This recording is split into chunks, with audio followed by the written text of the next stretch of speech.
Everyone, how's it going? This is Akash here, and you're watching Tech Infinity. And after a really long time, much later than I expected, Android 11 has finally rolled out to Nokia 8.1 and several other Nokia devices. This is kind of late considering that it was an Android 1 device and several devices from other manufacturers which aren't Android 1 like Samsung, even Samsung mid-ranges have got the update. So I'm kind of disappointed in Nokia because the update is late, but well, better late than never. So first of all, let's have a look at what this update will offer us.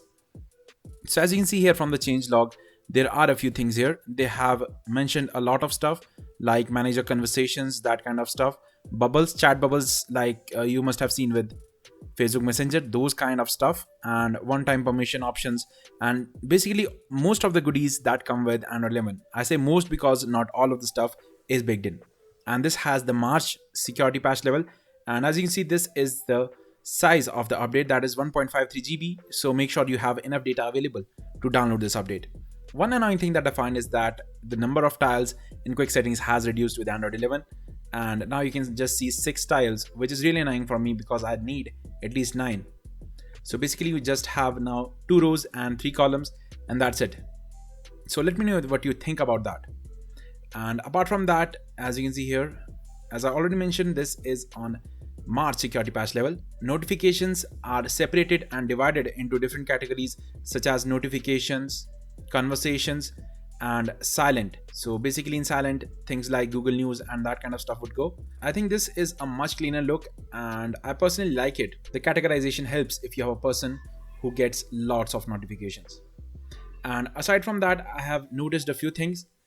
One major con that I have noticed is that it has a few things missing in the options, like there are no customization options that we see on other Android 11 ROMs, basically even on the stock ROMs which are closer to ASP. There is no option of changing the color or icon shape, and there's no font change option that I have seen so far. So that is kind of disappointing, but this update has basically brought a lot of goodies, and this is my kind of mini review or initial impressions of this review. So subscribe to my channel if you want to watch the full review that I will release after a while for using this update for more than a week.